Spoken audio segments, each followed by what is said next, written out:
Hey everybody, Pythonics here with Hunters TCG, and in today's video we're going to be going on over a little bit of a development update. I'm going to be showing off some of the different card variants, some of the different card combos, and some of the different deck styles you might be finding in Hunters TCG.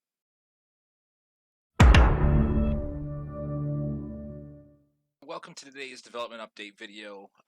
Like I said in the intro, we're going to be going over some of the different island cards, combo cards, and shadow cards, luminous cards, keywords, and danger cards. Um, Over the past few weeks, I've definitely been changing Island Hunters in the way it plays. There has been some breakthroughs in areas, and there's been a little bit of setbacks in areas. Um, so going forward, I think any video that was uploaded before this one, uh, those videos are pretty much obsolete at this point. I will go through and change the titles and in the descriptions of them, so when people are viewing them, they know it is a in development video and nothing was final. Um, but I think what my main problem was that Island Hunters, when being play tested, uh, with its old set of rules, was a little bit too slow. There was no real counters, and there was nothing to really bring a player back who was close to being defeated. So what I did was I went through, I changed some keywords, I changed card effects, I changed subtypes for characters. So now all monsters have subtypes. I think I posted about that the other day on my Discord. Um, but if you want a Discord link, it'll be up in the top right corner. I think in a little card. I think that's how it works. I'm not too sure. If not, then it won't be there. It'll just be in the description below. Um, but yes, so I changed the keywords, combos, and most of the rules going forward. If you're familiar with Yu-Gi-Oh, you'll find a lot of influence came from Yu-Gi-Oh and other TCGs. So it should be somewhat familiar. Like I said, if you're a fan of Yu-Gi-Oh, you'll find attacking and the way you will play your monsters is much like Yu-Gi-Oh.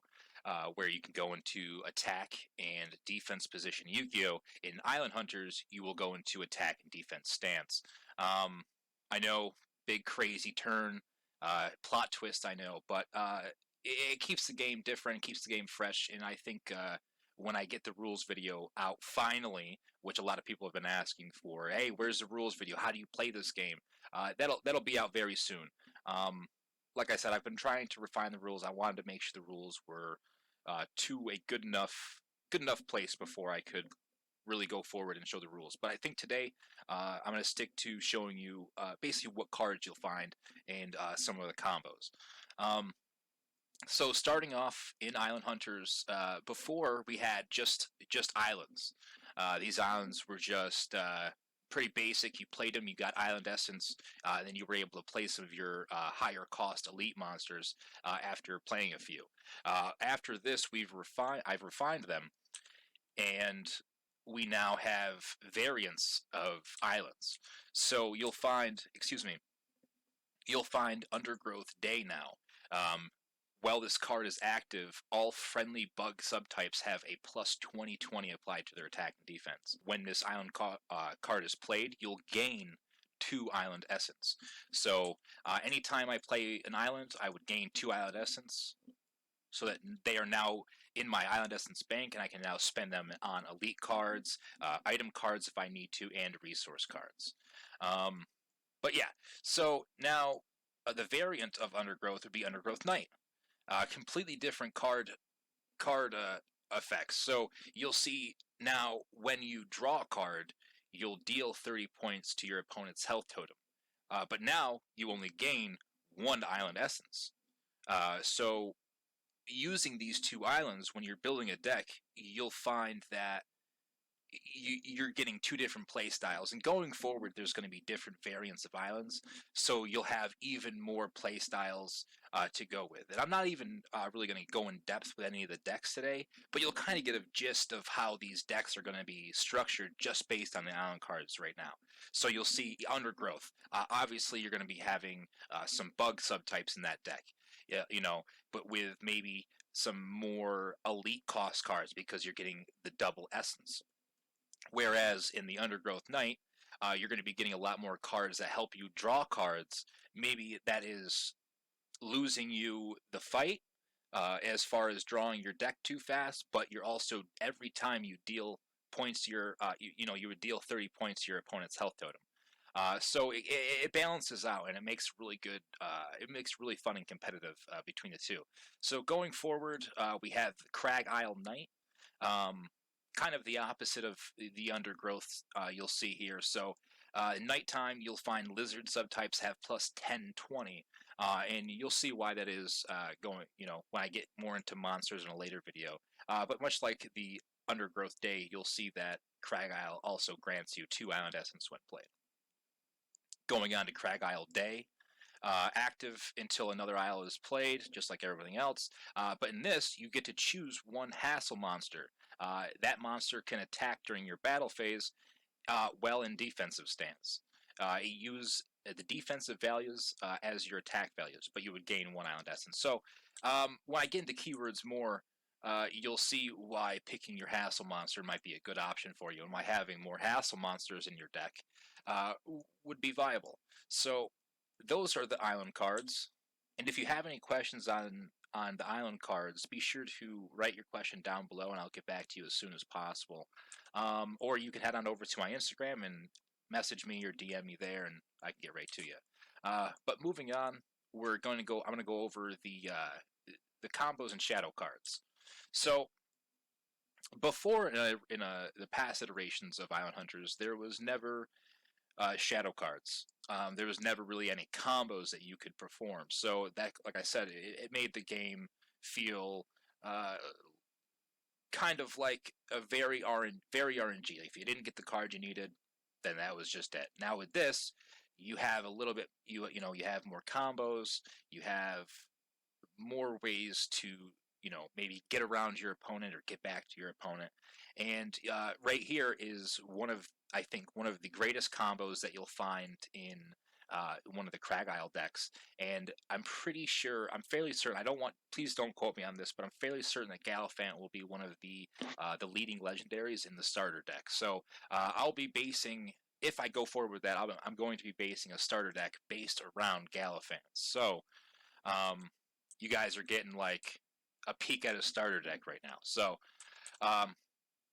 here's Galliphant. He's a 4-cost elite monster, lizard, leader, subtypes. He has an action keyword, which just means while this card is active, this action is active all the time. This monster cannot be the target of enemy resource cards.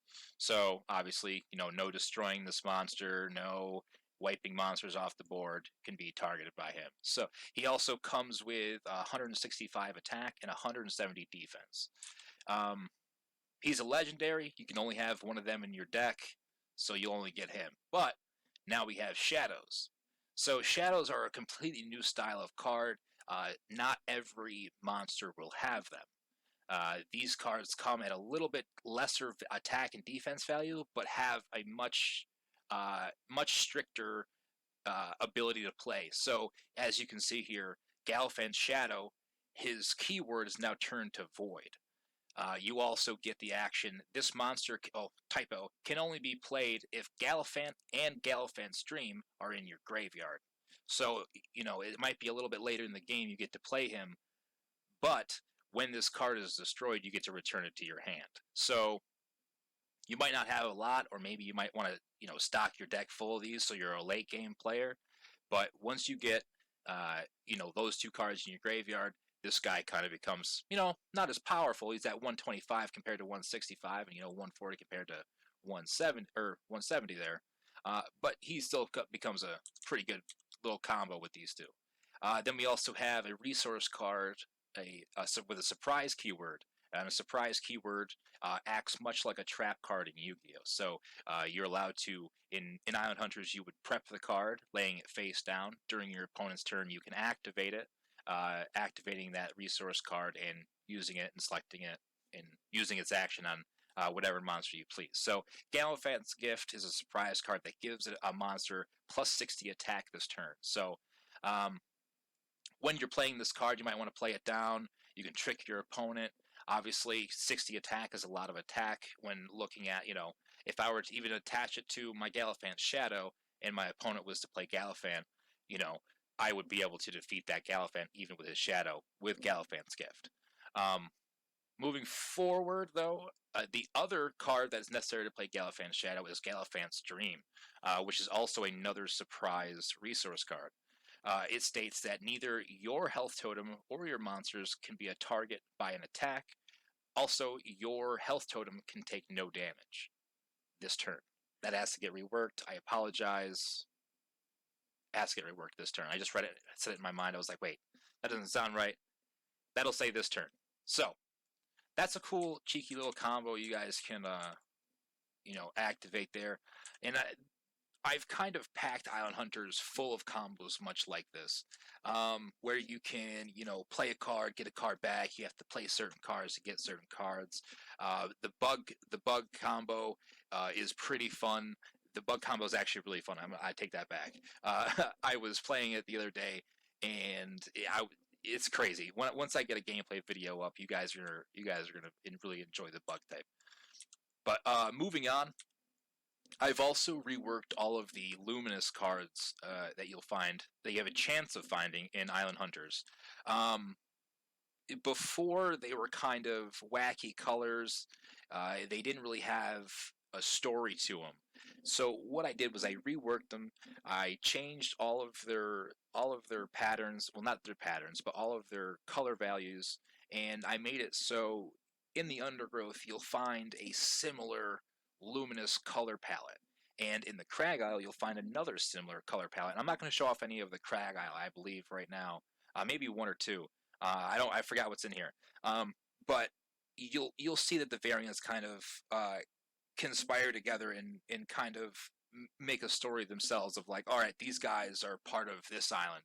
And another project of mine is to get another lore video out, so look forward to that as well if you're into the lore. But here are the Luminous cards, and I'm going to be showing off a couple more cards here, and you can kind of get a gist of how they're going to be played based on the previous cards you've seen. But what you see here is Muckle. Muckle is a 4-cost elite monster. He comes from the Undergrowth. He's a Luminous, 160 attack, 120 defense with a Warcry keyword. And I'll go over the Warcry in a second here. But he also has, now this is a varianted Warcry. So he has whatever, he could be played in either an Island Hunter's day deck or an Island Hunter's night deck with 2 different effects. Pretty cool Beast Magic card. But there's that Luminous. You can kind of see Skabid has that same, color palette that I was talking about with the Undergrowth. He has the Warcry as well. Draw a card. Kalahut, another great Luminous card. Love him. And then Maroki, yes, another great one. I love this color palette on these guys. It makes these guys just look like I don't even know. It's like cotton candy, and I something about it. I just makes me fall in love with the Undergrowth. All right, going over keywords now. So as you can see on Draxor, a 1-cost elite monster for the Undergrowth, he has a Warcry keyword, and this Warcry keyword is whenever a monster is played from your hand, you activate its action. So you can't play it from your graveyard. You couldn't play it from your deck and activate the Warcry. It has to be played from your hand, no matter what, if you want that Warcry action to pop. And this his Warcry action is draw 3 cards. Next, we have the Necrosis keyword. Necrosis is when that card dies or is destroyed and is sent to the graveyard. No matter how many times, if it gets sent back out, put back in, 10 times. This effect would activate. Then we have, monsters with no keywords. I don't know why Lyraz is in there. Get out of here. And then we have Hassle. Hassle is a very interesting keyword, the ones that I was going over earlier with the Crag Isle Day cards. The Hassle is, while this card is played active face up, any attacks from opposing players must attack this card first. Cannot attack any other card. Doesn't matter, There could be, 3 scabeeds up here if you really wanted to, if you were able to get them out. 3 scabeeds. Doesn't matter which one, you just have to attack one of those unless there was, say he was out. Your opponent had a monster out like Lyraz. Boom, he wants to attack him, or he wants to kill him. Nope, can't do it. Got to be Scabeedle. Okay, see how that works? Doesn't matter if they're in an attack or defense stance. Hassle is just has to be attacked first no matter what. Sorry if you guys get confused at all. My brain has just been everywhere with this whole COVID-19 thing, so please forgive me. But now we have Ambush. So much like in Yu-Gi-Oh, when you have a flip effect, Ambush in Island Hunters works kind of similar. Ambush will only activate if your monster is face down in defensive position after being played from your hand. Your opposing monster has to attack this card. Okay? Once that card is attacked, that's when the ambush will activate. Otherwise, if you just want to flip the cards yourself for your card's action that turn, wouldn't activate. It has to be attacked in order for that ambush to pop. So that's how ambush works. And I feel like I'm missing one, but no, I don't believe so.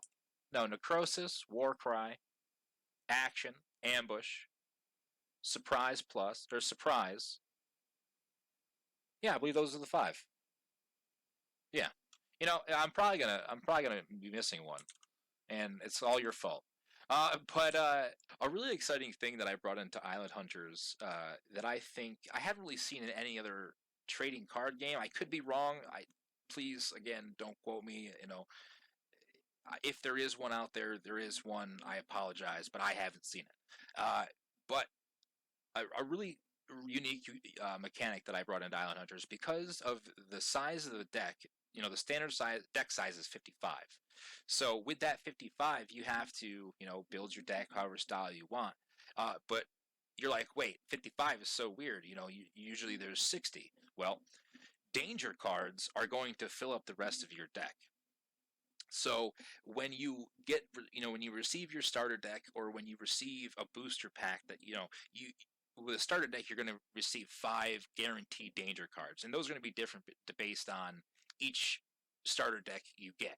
Whereas a booster pack, you have a chance of getting, a random one that you can just add to your collection. But what you do is, before every game, you get your deck, however many danger cards you have, you bring them to the table with you, you sit down, you see what your opponent's playing, or you don't have that to see, you just talk with your opponent, like, hey, I got to pick these 5 danger cards. So you take your collection of danger cards. Right now I have 15. You might have more. There's definitely going to be more by the time Island Hunters is out for physical release. But say, hey, got your danger cards, got to pick 5.